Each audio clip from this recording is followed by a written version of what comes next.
Hey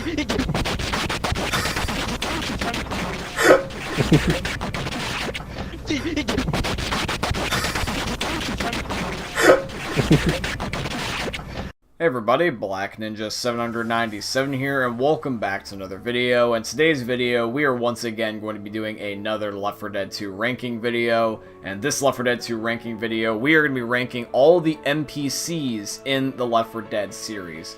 Now, first of all, I thought I should clarify what we're deeming as a NPC. And I thought that one of the ways that we could do that is explain what we're not putting in this list for the NPC list. And unfortunately, some of you guys may be disappointed, but I am not going to be counting any of the Left 4 Dead 1 survivors that are on the passing. I yes understand that they're technically NPCs, but we have played as them before, we know their story. That is basically the equivalent of saying that when your character goes AFK and becomes a bot, that's considered an NPC. I'm not going to count them, unfortunately, and even if I did, they obviously would be number 1, so there's no novelty in that. So we're going to be ranking all the unpopular, or the uncommon ones rather, just because that way it's not so easy.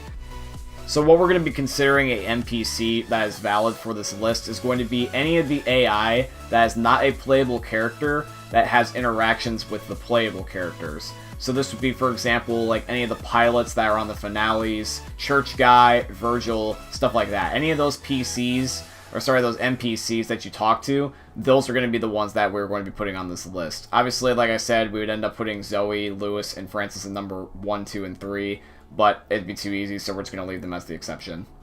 If you guys end up enjoying this video, please definitely consider showing your support by dropping a like, comment, and subscribe. And let me know in the comment section down below what ranking video you would like to end up seeing next. It's always the best indication whenever you guys leave a comment, like, and subscribe. It does more than you think it does, and it's very, very appreciated by me. Trust me, it's one of the things that makes my day. But anyways, guys, let's begin with the list. Alrighty guys, so coming in at the very first spot, or in this case, the least popular spot, I should clarify that so you guys don't think this is number 1, but this is going to end up being the chopper pilot that is on Coldstream. So the thing is, though, is with the Coldstream map in general to begin with, it's actually a modded map that was ported over, so all the stuff in it is non-canon, and so also, therefore, all the assets are reused or custom.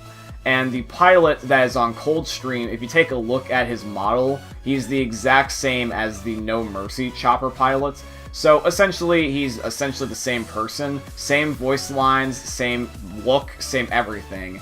So there's not exactly any rhyme or reason to actually put him up higher just because we've already seen him before. I will definitely rank the No Mercy chopper pilot differently just because of the fact that it's original compared to his reused asset inside of Coldstream. But yeah, that's why that the Coldstream chopper pilot is ranked at the very bottom, is just because he's not original, he doesn't contribute to the story, and plus also, it's just no novelty. Like, maybe a change of the skin would be cool, but he's literally just the complete same. Alright, now coming into the next spot, this is going to end up being the military on Blood Harvest.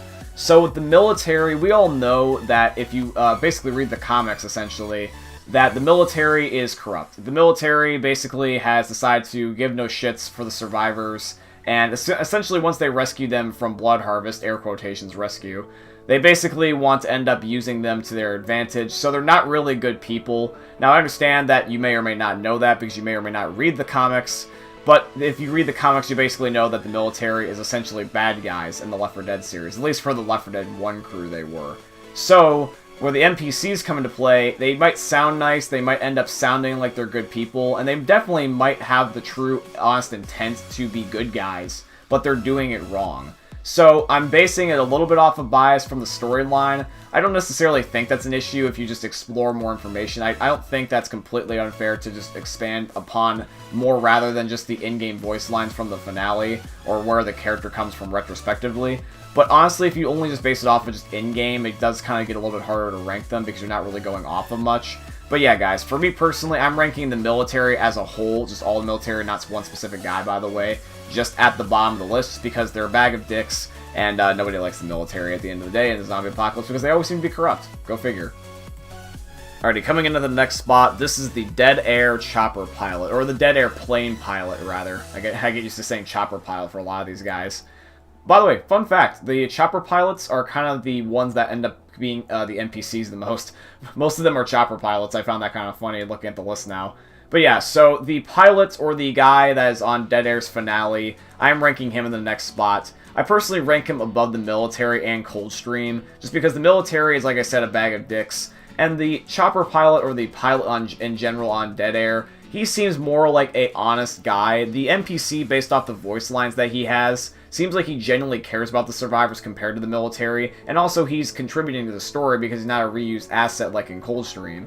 So honestly, he's not the best person that I could honestly put on this list, but he's a lot better than a reused asset or a mean character. So I'm going to put him up higher on the list just for the sake of that reason. But other than that, he really has nothing to contribute. Unfortunately, a lot of these NPCs, you really only interact with them for short, brief moments of time. But I can definitely tell that they were trying to make him seem like an honestly genuine person. Alright, coming up in the next spot here, this is going to be the gun store guy on Dead Center. So for gun store guy does technically end up having a name, but I just call him gun store guy. Gun store guy, or in this case, White Taker, which is his actual name. Basically, this guy is one of the challenges, I guess you could say, that involves a NPC pretty much the only time in this whole entire series. Normally with an NPC, they will end up rescuing you or something like that, but this guy will actually end up having you do a task, which is going to obviously go and get his Coca-Cola inside of the supermarket. So basically, the plot behind this is that you're in his gun store, you basically take all of his guns, and he's alive upstairs, and he's just trying to end up getting by drinking some Coca-Cola until I'm assuming he dies.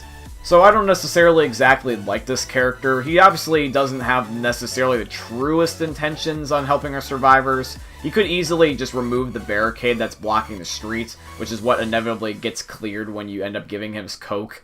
He could have just done that for free, but he did make you have to risk your life by getting him some literal Coca-Cola. But I honestly don't necessarily look at it as a true bad way, because honestly, he might be just starving up there, or he might just be dying, and you might just be honoring his last wish. I actually am kind of relating that back to an in-game coach quote that you may or may not see on screen, at least, from my gameplay here. Basically, coach is saying, like, the guy's just last wish is to just have some Coca-Cola, so why not? But, yeah. Basically, the reason why I rank him up here so high compared to the other ones is there's a challenge element. You know, you get the Coca-Cola. It's also memeable at the same time. It's just all fun and games at the end of the day. It's unique, mostly. That's why I rank it up here. But I'm going to not rank it number one, obviously, just because there's a lot better characters and a lot better NPCs. Alrighty, coming into the next spot, this is the No Mercy Helicopter Pilot. So the No Mercy Helicopter Pilot was the very first NPC that we ever saw in the Left 4 Dead series.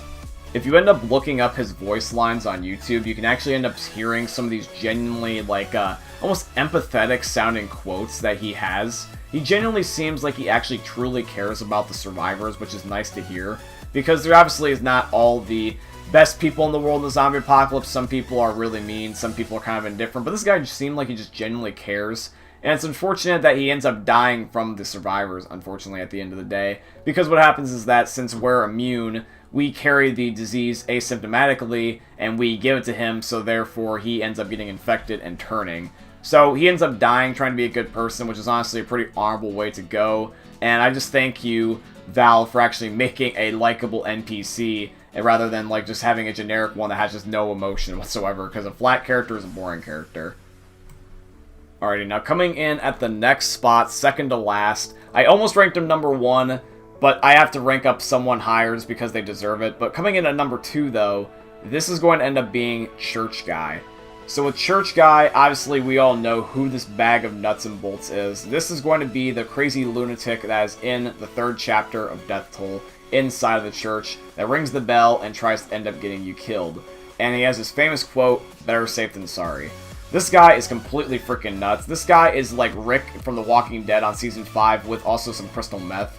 This guy has basically lost his goddamn mind. He ends up getting bit by somebody that ended up turning while he was trying to invite them in, and now he doesn't trust anybody, so when you finally show up, he ends up ringing a church bell to end up just getting you killed instead. You eventually end up surviving, and when you open the door, he also, just like the Coca-Cola guy, or the gunsmith guy, or, you know, White Taker, whatever you want to call him, he also does kind of have the unique element, the church guy. You don't necessarily do a challenge with him, per se, but he does have a actual interactability, and you technically actually get to see him transform into a different NPC, because what happens is that when you open the door, you'll hear him dying and actually getting turned into a zombie, And what happens is that when you open the safe room door, inside you will be greeted with him being a hunter, smoker, or boomer. And you have to kill him and then shut the door. That I thought was actually cool to me. And I really want to kind of like have more elements like that in future games. Where the NPC, like, it's changed into another one. And that's just a cool concept to me. The fact that he goes from, you know, just person that's just like shit talking and everything to eventually becoming a infected person, and then also end up being someone that actually dies and becomes a zombie himself. I thought that was actually kind of cool because they gave him the storyline. Like, you know, it's just a little chapter and you only talk to him for like 5 minutes, not even. And you see a little storyline taking place within those 5 minutes just by itself. It's kind of a cool concept. You never see him again, obviously, because he dies, but I like how he goes from lunatic to dead to zombie. It's just a cool concept to me, and like I said, wish to see him more. Now, fun fact, by the way, since this was originally in Left 4 Dead 1, you will only end up seeing him become the following 3, Smoker, Boomer, and Hunter, but he never does become a Charger, a Jockey, or even a Tank. I think that'd be kind of funny if you actually got a tank in the room. I don't know why that in my head that I think that would be realistic, but that would be legitimately cool if he became a tank, like last second boss fight, question mark. But yeah, so I thought that was kind of interesting. I've always liked the church guy. He's one of my favorite just chapters in general because of the fact that he's there. But yeah, guys, at the end of the day, he's still not number 1. We've got someone better, and you know who it is at the end of the day. It's going to be the man, the myth, the legend, Virgil the Virgin from Virginia. Virgil is a classic NPC. You see him on Swamp Fever, Hard Rain, and last but not least, The Parish. This guy is basically your buddy throughout most of the Left 4 Dead 2 campaign. You never see him on Dead Center, Passing, or Dark Carnival, but you see him on the other half. He's in half the game as a NPC that rescues you and transports you, basically. Like, the only time that you ever don't see him is at the beginning of the games, and then technically at the very end of The Parish and Coldstream. But legitimately, though, he's in a good majority of all the Left 4 Dead 2 campaigns. He's enjoyable, he's kind, he's even got a little bit of a sense of humor, and plus also that southern twang just kind of makes it easy to make fun of him. But yeah, guys, at the end of the day, Virgil is the best NPC that is in all of Left 4 Dead 2, and I would love for one day if we ever actually be able to see him, because technically, he's just a floating boat. There's no NPC model for Virgil as far as I'm aware, unless you get a custom one by a fan, but I don't think there's technically a official one by Valve. You guys can feel free to let me know in the comment section down below if that's right. But yeah, I don't know what Virgil looks like, so if you genuinely know if there's a real model of him, feel free to let me know where I can find it, because I really want to know. Because right now in my head, he's just a talking boat. But yeah, that's pretty much it for today's video, guys. I hope you guys ended up enjoying another Left 4 Dead 2 ranking video where we rank all the NPCs from worst to best. Let me know what you think about my list, and let me know what yours is in the comment section down below also as well. Do you agree with me? Do you think that Virgil's number 1, or do you think that maybe Church Guy's number 1? Hell, you might even completely disagree with me, and you might just think that generic chopper pilots are number 1, you know? At the end of the day, everyone's opinion is different, but just feel free to let me know regardless. Anyways, guys, I hope you guys ended up enjoying today's video. If you did, one last time, I greatly appreciate if you guys could drop a like, comment, and subscribe. And I hope you guys ended up enjoying another YouTube video for the most unique YouTuber you guys are ever going to see. Thanks for watching, guys, and peace out.